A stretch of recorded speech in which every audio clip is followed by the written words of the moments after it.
When you think about Microsoft Teams as not just an app that you use every day for things like meeting and calling, but also almost as an operating system, a platform that helps other companies build their innovation.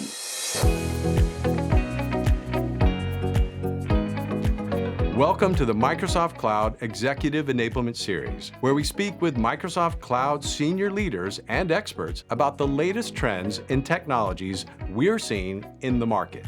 The goal of this series is to share with you and your teams our perspective on the business value driven by the Microsoft Cloud for our mutual customers, and the opportunities for our partners to grow their business with Microsoft.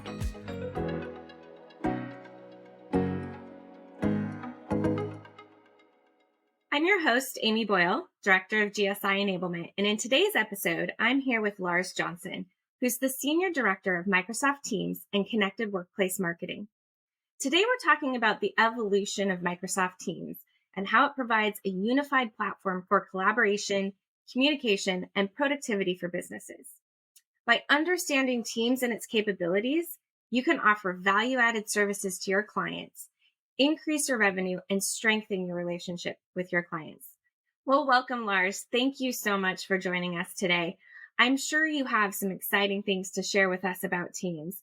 But first, as we get started, can you just tell us a little bit about yourself and how you ended up overseeing all the aspects of product marketing for Microsoft Teams? I'm happy to. It's a really exciting time to be working on this product. I've been at Microsoft for almost 20 years. Wow, congratulations. Thank you. But this particular job is one that happened at a really interesting time, right as the pandemic was starting to spread in 2020 is when I was asked to take a position on Microsoft Teams. And I will say, of all of the roles I've had in this company, this one has been the ride of my life. I can only imagine what the last couple of years have brought. So let's start with the evolution of Teams. I understand now we're beyond the 5th year anniversary. So can you talk about how Microsoft Teams has evolved since launch in 2017? It has been a pretty amazing evolution when you think about where this product started and where it is today. It's almost unrecognizable from its roots. And I think about it in terms of little mini eras, if you will. The first era was this idea of a persistent chat app, much like in our personal life, where the idea of texting and really quick form communications had become the norm. Our customers were looking for that equivalent in their business life. They didn't want to always have to take a meeting for everything. They wanted to be able to resolve things asynchronously, quickly, and have that idea of persistent chat. And that in itself really unlocked one new way that we communicate more broadly. We then shift to the next era, which is, I think, where Teams became what the soul of itself is today. And that is the unified communications era. When we communicate and collaborate with each other, we don't just rely on one form of communication at a time and different apps to do that. We expect a connected experience. We expect, before we call someone, to send them a text message and to say, hey, is this a good time to be able to call right now? And we were able, through working across a number of different capabilities on Teams around calling, meeting, chatting, document collaboration, to bring that really together in one canvas. And that had happened before the pandemic. And with the pandemic, you saw just a mass proliferation of these types of communications. We grew our user base during that time to what it is today, over 280 million users. Oh my goodness, that is absolutely phenomenal.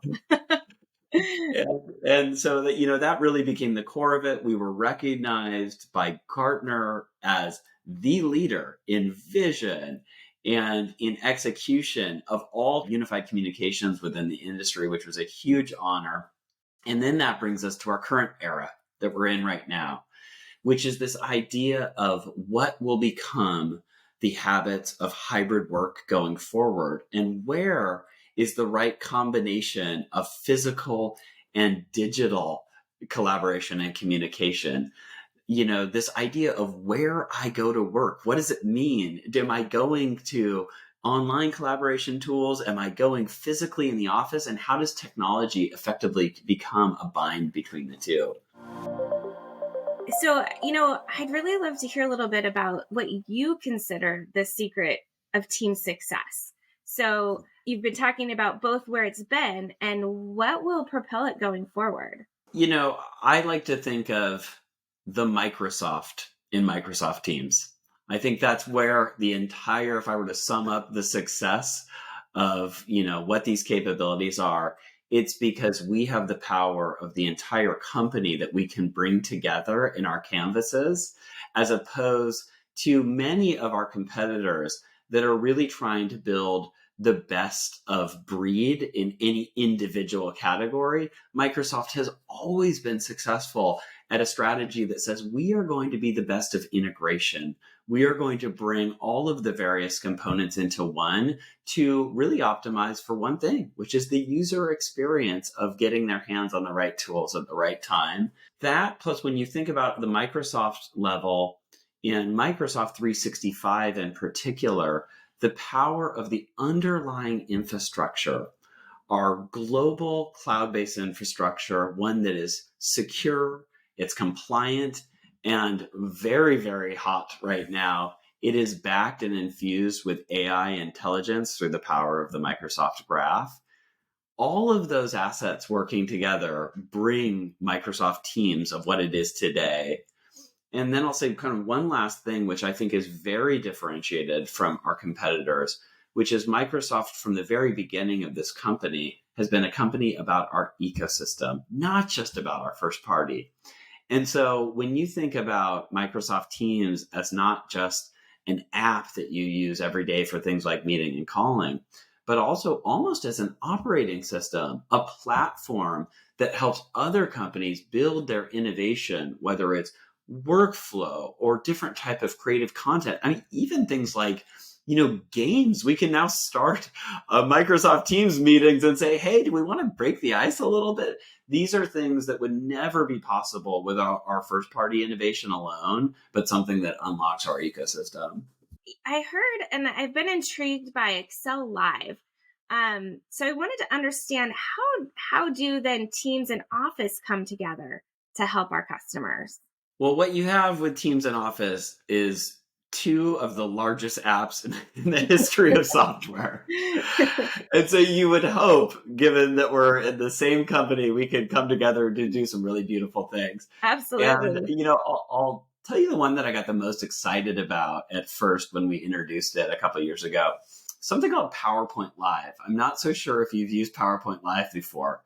I haven't. So what it is it's the perfect coming together of one of our, favorite apps, PowerPoint, into Teams in a way that is just made for the most natural of situations, right? People when they come to a meeting, they want to present content and they want to discuss content and they want to work on content together. What has historically happened when you're not a part of the same experience is that you have these really, really sloppy things that start happening. How many times have you been in a meeting and someone says, oh, I want to share something, and they end up sharing their email, or they end up, they share their desktop and all that, Yep. dirty icons everywhere. And you're like, no, that's not what I wanted. And so because we have the same team that works on PowerPoint and a team that works on Teams together, we were able to do something like, okay, when you're in a PowerPoint or you're in Teams, you can simply hit the sharing button and share via PowerPoint Live. And all of a sudden, we take care of all of those little things for you, meaning the content comes up. If you're the presenter, you still see your notes, but that's a different view of what people who are actually looking at it. They just see the screen. We allowed them to do things like they can navigate through the slides at their own pace. Or you can say, no, as a presenter, I'd like you to stick with me and I'd like you to only, go through the content. We allowed things like you can now translate those slides into your own native language with one click, and you can be viewing it in a different way than I can. that type of innovation is only possible when you have the joint kind of development capacity at the same company that can start working on these super powerful scenarios together. There Hmm. was another sloppy thing that always used to happen as well, was when you had two different presenters and you had one person presenting and then it was over to you, the next person, and you would have this weird moment where someone's like, oh, I've got to bring up my file, and the whole thing Yeah. would start again. Who's sharing? Am I sharing? Can you forward this Right. Oh, update? it's just, I mean, it's comedy, right? What this would do in meetings. With PowerPoint Live, it's very simple. All the next presenter does is say, I'd like to take over where the current person is in the deck right now, and they become the presenter. It's these kind of things that just allow us to think about end-to-end scenarios of the way people collaborate and the way people interact in meetings. When we introduced Excel Live, it kind of brought that to the next level. And the next level for us was this idea of breaking the glass of the meeting. Normally, when people are in a meeting and someone is presenting, you really have this focus on, it's not as interactive. It is, I'm looking, I'm viewing. What Excel Live taught us is that no, we can actually bring up an actual live Excel file. And when you tap into that screen, you're breaking the glass because you're collaborating in it directly. It is a working session now.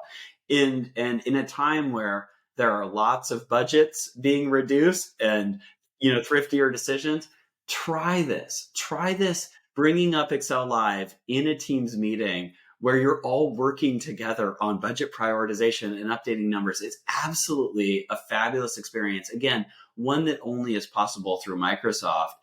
We took that same technology behind live sharing that we make available in PowerPoint and Excel, and we brought it open to our ecosystem. It's called Live Share. You should see the companies that are working on this technology in Teams so that our main meeting canvas can really become a collaboration canvas. We have companies that are building 3D models that all people can participate in and kind of on their own. We've got kind of people can jam out together on music together and it's all synchronized. Like it is, again, once you unlock the ecosystem to what is possible, it just becomes really, really powerful.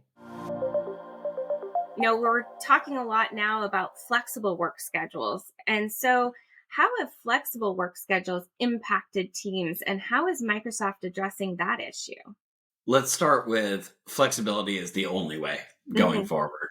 Yeah. When we talk to employees about what they're looking for, they actually want more than flexibility. What they're looking for is autonomy, Hmm. which is one of kind of the most core of motivational drivers of any employee experience.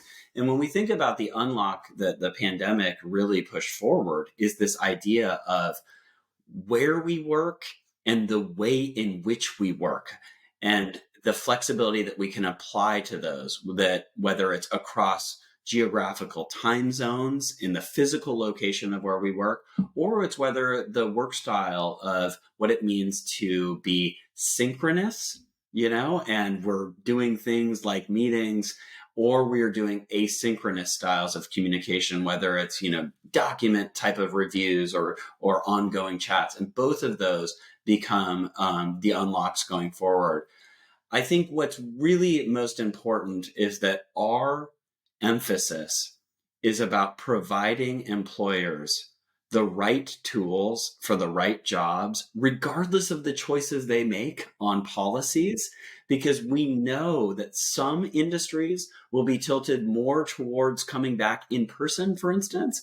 Some industries will be permanently distributed remotely. And all of those should have a common tool set that connects them through data and apps. One of the really hot topics here in 2023 is AI.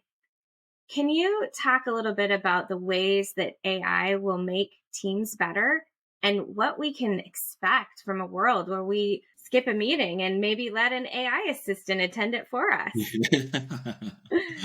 I have to say, on that topic itself, I personally was a skeptic. I am anyone who has been an information worker and worked with our tools like OneNote and Teams, you're saying, hey, I have trained my craft of note taking and summarizing and really keeping people accountable on what we just decided. But I have to say that some of the innovation that we have seen through AI and that has been demonstrated even as recently as this week with our new announcements around the new Bing experience and the new experience in Edge have started to really open our eyes on the possibility of what it means to infuse AI into our daily lives, including within things like Teams. And I would just say what it has demonstrated for me is this shift that has historically been around using AI to really bring together the types of information at your fingertips that you need right now into AI being a truly assistant in a way that unlocks, let's just call it, some of the lower value work that I don't want to spend my time doing. I do not want to spend the whole meeting, for instance, saying, okay, did I catch that? Did I catch that? Do I have the right thing? I want my AI to truly be what we've described, in the Bing announcements as a co-pilot for me, helping take that work so I can focus on the right things. And so we absolutely have announced within Teams already the types of innovations where you start to see that come to life. Don't worry about the notes. AI assistants will take what the key summaries are. Don't worry about missing the meeting right now. Well, sometimes we have this FOMO experience, this fear Yeah. of missing out. We want to turn that into JOMO, the joy of missing out. We want that to be something like, don't worry, miss it, because we will bring all that information together in a way that you feel like you can get the best out of it.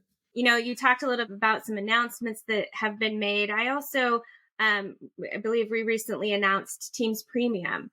So Yeah. can you tell us what to expect from that upgrade to Teams? Yeah, this is pretty big news. I should have actually included this as the new era that we are in within Teams, because Teams for so long has been something that we all expect that is just a core part of what we have in Microsoft 365. This is the first time with Teams Premium where we've done things that are so unique and so groundbreaking that this is like the next upgrade that we can all experience. And I'll tell you about a couple things that we've announced that are coming. The first is on the topic of AI, which we just talked about. You can now start a meeting, add live captions to that meeting, and it can translate those captions into your native language as the meeting is happening. And that is a huge and beneficial use of AI to help connect people and to keep them on the same page. I just mentioned this power of what it means to have AI assistance in terms of the meeting recap itself. What was decided? What were the type of actions that were taken? And of course, even the ability to decide who took that action and to be able to do things like, let's remind the individual. That is really next level intelligence that is included in Teams Premium. The other thing is around secure. And we know that not all meetings are created equal. And in some cases, we actually have the types of meetings that require a next level of meeting protection. Sometimes at different organizations, we call these cone of silence meetings. These are the ones that no one else that isn't invited should be allowed into this meeting. The content that is shared is so confidential that we need it watermarked and protected with the right management, et cetera. And we now have the ability to go on that scale of protection with advanced meeting protection. And then finally, the topic of personalize. And personalize has to do when you're not necessarily just representing yourself within your company, but across companies externally. And so the ability to, for instance, customize your company's logo and branding and feel in your external engagements, or with appointments with your own customer base that we have in the healthcare industry, et cetera. So all of those things, and then of course much more, are included in Teams Premium, and we're really excited that it's the newest member of the Teams family. So the other thing that I think about a lot, because in this flexible hybrid environment that we're in, is that we're mobile as well. So, there's a lot that I need to be able to do on my phone, or I need to be able to do it away from the office. So what is the Teams phone mobile? Can you talk a little bit about that? Well, let's start with just the phone in general. I mean, Mhm. how many people came back after that, pandemic period, and there was like an old phone sitting on someone's desk? And they're like, what is this thing? What do I even use it for? Um, and what that signals overall is that phone has become cloud-based. It has come across all endpoints, and it has become multimodal. You don't think about the phone as a separate communication mechanism. You call someone and then you're like, shouldn't we add video to this? Oh, shouldn't we add another person, a meeting? And so even the definition of what it means to be in the phone business has changed. Historically, people have thought about the phone business of, I have this thing called my work number. It's based on historical technology on PSTN, and the phone business was really based on bringing that thing to the cloud so you could use it anywhere. I could use it from my laptop. I could use it from my mobile phone. Teams Phone Mobile is really future proofing that technology. And instead of requiring a fixed work line, it allows you to bring your mobile number and bring it to be your number within Teams. And this is just something really exciting because I think people have this impression of phone. It's like, it's kind of a dated thing. Why would I do that? Well, of course, the proliferation of mobile is really something that companies continue to invest in. And even this thought of, I got a different mobile line and a different work number, like that just kind of feels old school, doesn't it? Mhm. Yeah, yeah, It's especially in a world where customers are like, why would I pay for both of those things, right? right, And right. so Teams Phone Mobile really unlocks our ability to bring your mobile number in and have it as your primary communication mechanism in Teams. So, Lars, I'm constantly using Teams every day, communicating, collaborating with my coworkers. Can you talk a bit about how Teams can be leveraged to work with folks outside of my own organization? That's a really great one. Well, let's start with just what I was talking about. Phone, by the nature of phone numbers, works across companies, right? That is why both email and phone have been so ubiquitous historically, is because they are mechanisms that can be used across companies. And so I would say the first thing is Teams Phone is a signal to how you can always be in touch and in contact with other outside your company. But there's a lot more than that. So we this last summer introduced something called Teams Connect, and within that, the idea of shared channels.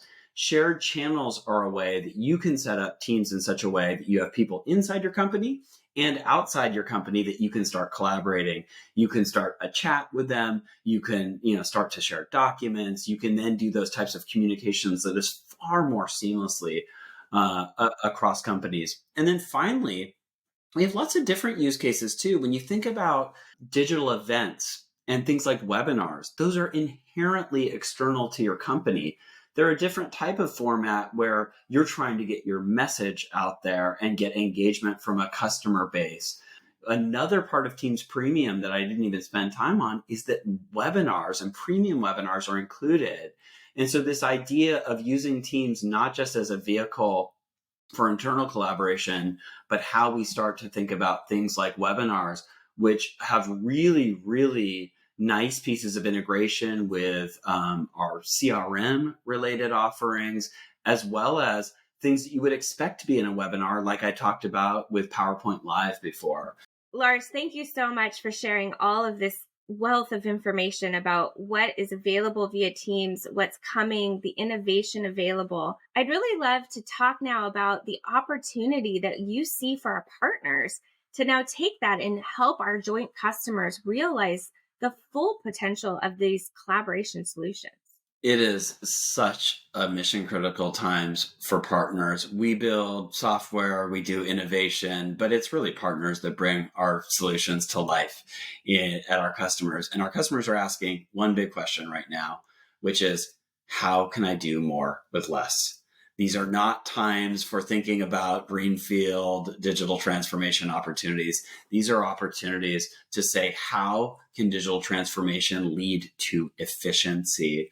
And we know from research that Microsoft 365, because we bring together so many different capabilities, can save customers as much as 60% compared to a patchwork of identity, productivity, collaboration, meeting solutions.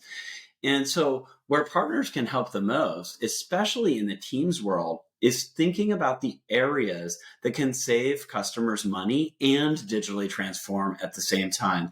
So, when we just talked about that Teams Phone mobile, talk about an opportunity where you think about, wait a minute, I've got mobile lines over here, I've got fixed lines over here, I've got clouds over here. How can I start a transformation project that will actually bring the right technology to the right people and consolidate cost?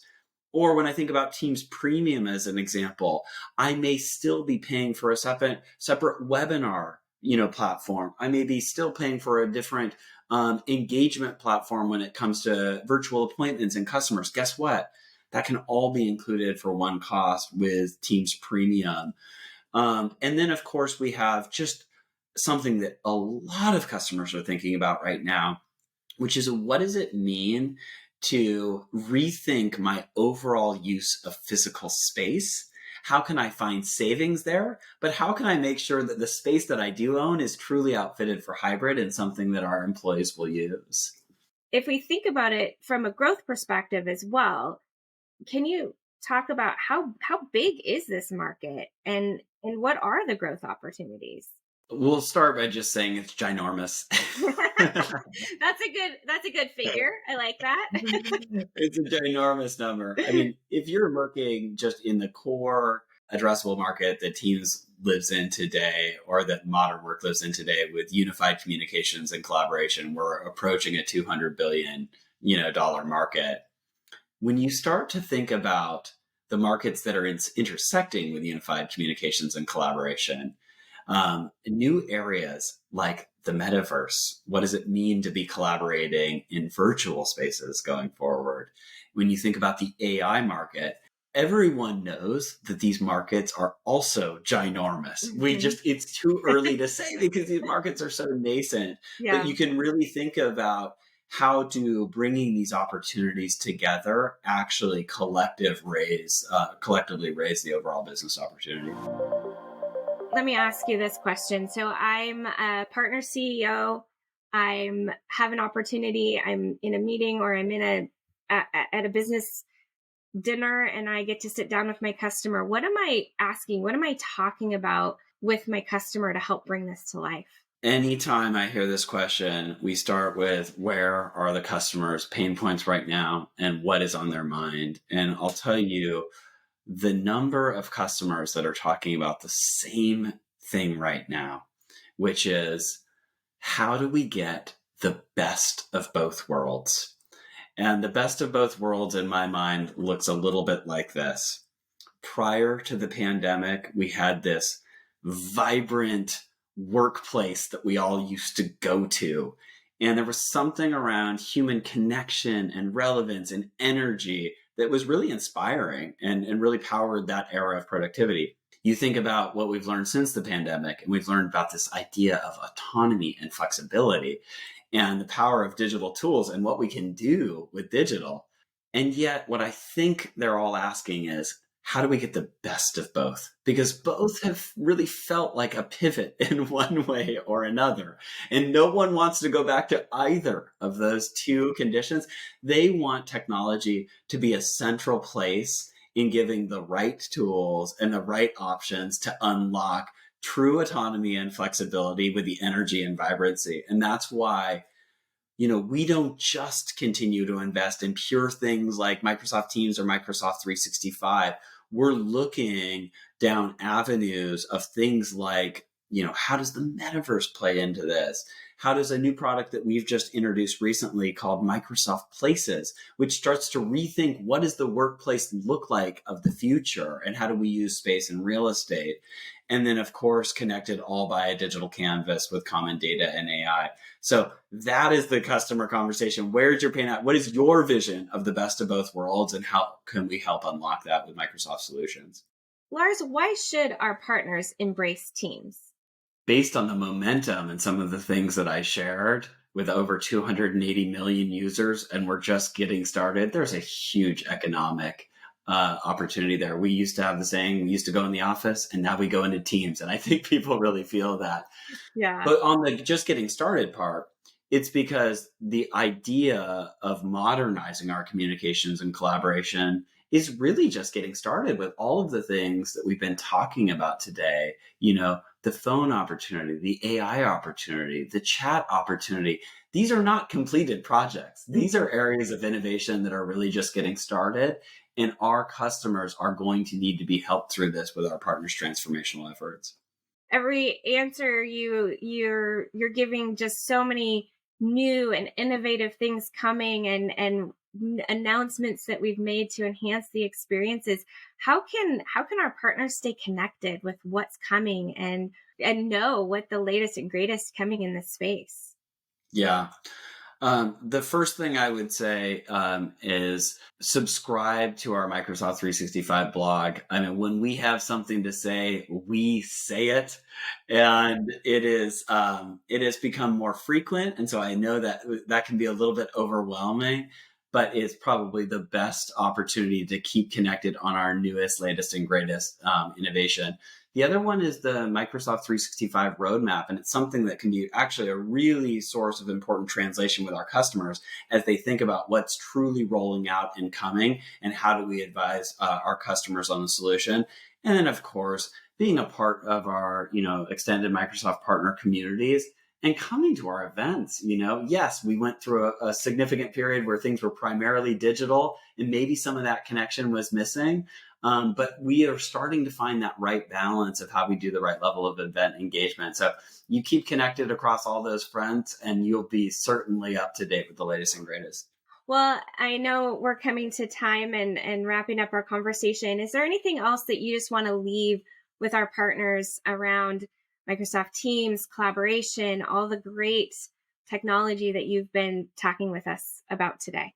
Yeah, I would just bring it all back to kind of the period that we're at right now, which in some senses just feels really, really scary, if we're being honest, with the state of the economy, and which links to how do we get this world of better sales and innovation under the constraints that we're living with in the economy.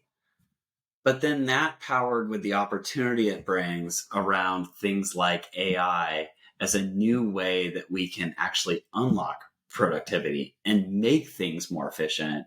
And so to be able to find that right balance, whether it's in the tone, whether it's in the customer conversation, of empathy of where we're at and what it feels like to be living in the world right now, but also this same level of excitement on what new technology can do to actually take us to the next level.